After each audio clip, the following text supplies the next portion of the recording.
Iteka n'umunezero ntangere vyo gusubira kubana namwe banywanyi bacu mukurikira amakuru n'ibiganiro vya misi yose dushikiriza kuri no mboneshakure yacu kandi yanyu ya ICTV imboneshakure imwe rudende ibashikiriza amakuru n'ibiganiro nabigezweho bivugwa irya nino. Vyo muhejeje kumviriza ni igisa n'imyiyerekano yakozwe n'abanyonga amapikipiki, ivyo bikaba vyabereye i Ngozi. Turaza kubigarukako turabe n'icatumye abo banyonga ivyo vyuma bagira imigumuko ikomeye cane abanyagihugu bo ku mugwa mukuru w'intara ya Ngozi, cane cane abanyonga amapikipiki bakaba bagiriza abatangisha ibiturire kugira baronke igitoro. Turaza kubigarukako muri ano makuru mu buryo bw'idonido twabiteguye. Si ivyo vyonyene turi bubashikirize kuko turaza kubabwira ko inama nshingamateka y'u Burundi ihejeje kwemeza abakomiseri 5 bashasha bagize umurwi CNIDH. Ivyo bikaba vyabaye kuri uyu wa mbere igenekerezo ry'9/0/2023. Turaza kubigarukako mu buryo buramvuye. N'ayandi makuru menshi cane ariko aravugwa muraza kugenda murayumva. Nizere ko wamaze gufyonda kuri subscribe kugira igihe cose turonse amakuru n'ibiganiro urajwa mu bambere bashikirwa navyo. Ano makuru tubashikiriza tuba twayatohoje irya nino, yobe vyagiye birandikwa mu binyamakuru, amakuru tuba twavanye mu masoko yacu yo kwizera, inkuru ziba zagarutsweho ku mbuga ngurukana bumenyi n'ibindi vyose mutegerezwa kumenya ntahandi ubironka atari kuri ino mboneshakure imwe rudende ibibashikiriza umunota ku yundi. Iyo wafyonze kuri subscribe rero aho wibereye mu kazi ka misi yose ukamenya ibivugwa irya nino mu gihugu c'u Burundi.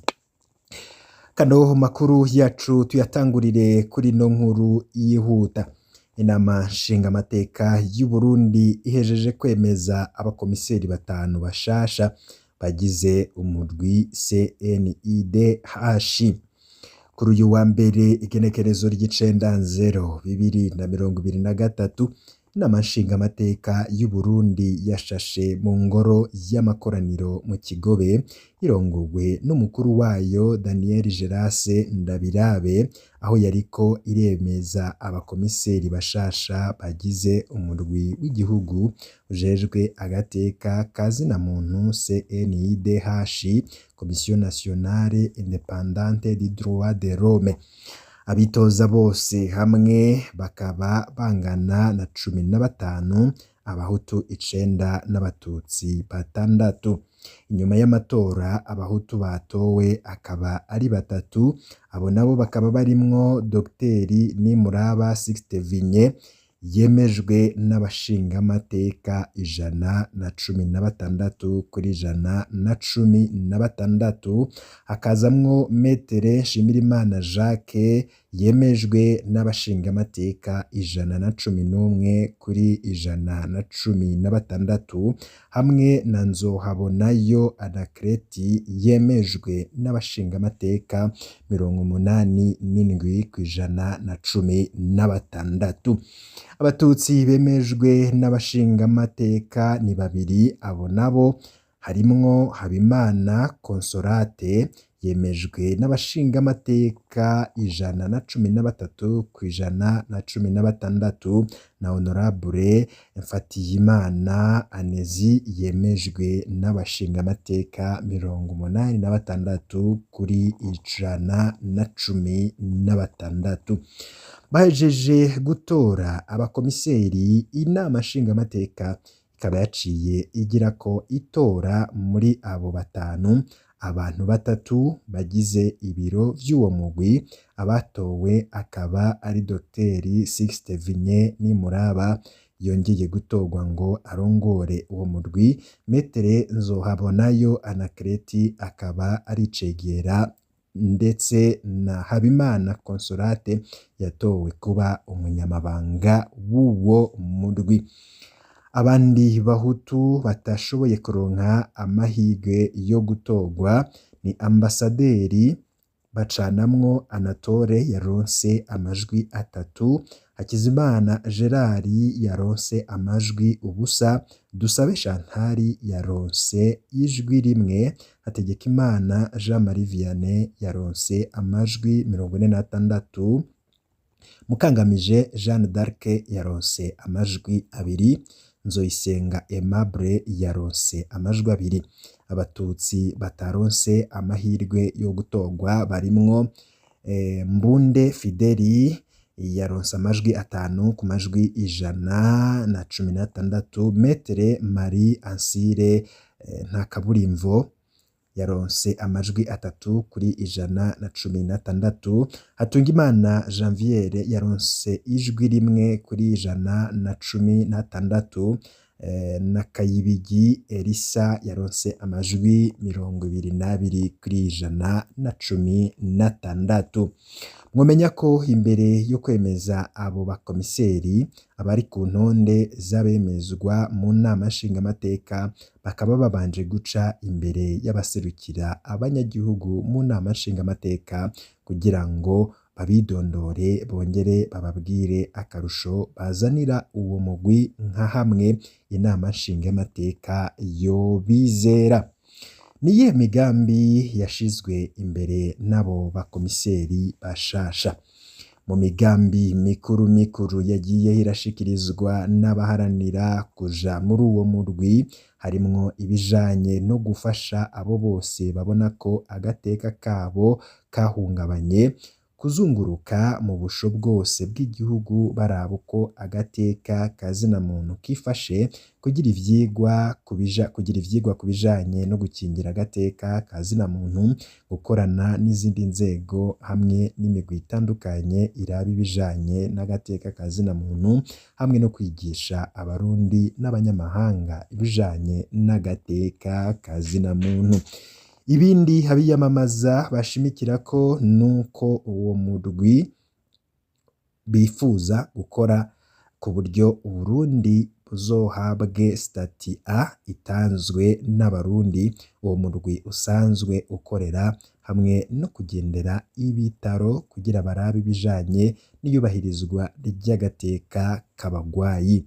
Twobibutsa ko abo bakomiseri bemejwe n'inama nshingamateka bagiye gukora mu kiringo c'imyaka 4, no kuvuga kuva 2022 gushika 2026.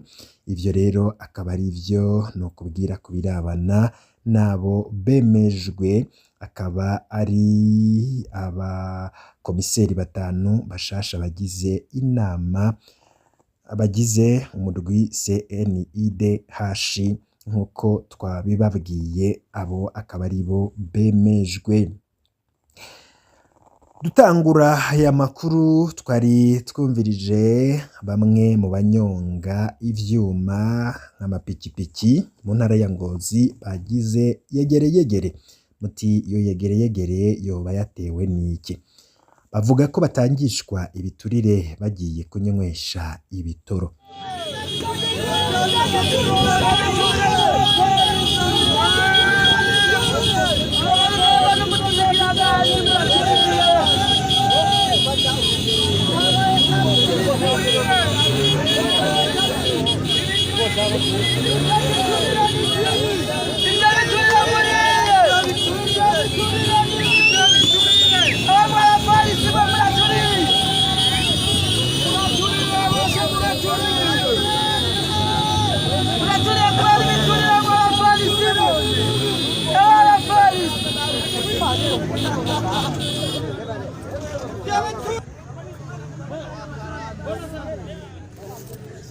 Abanyagihugu bo ku mugwa mukuru w'intara ya Ngozi cane abanyonga amapikipiki bagiriza abapolisi kubatangisha ibiturire kugira baronke igitoro.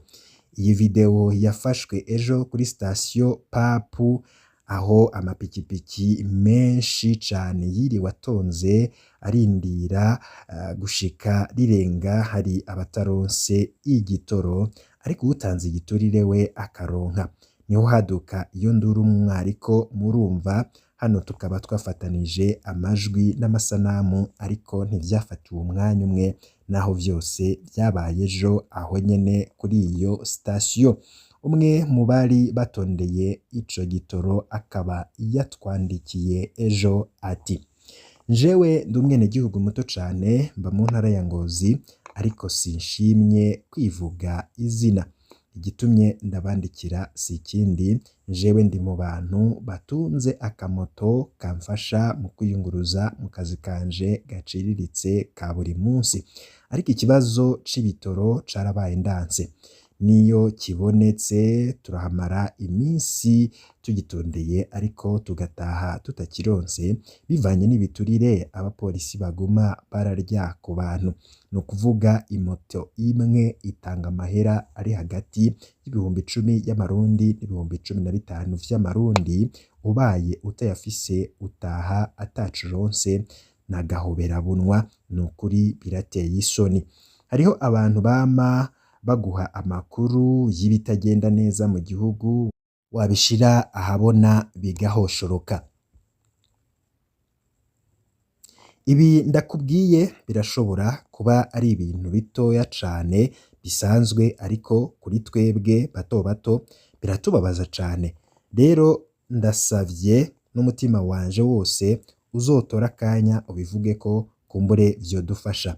None ndabakurikirana cane nubwo ntagira ico nshikirije kuvyo muba mwashize ahabona, kuko namwe murazi ko mu Burundi hagoye. Murakoze, umukama abandanye abazigama.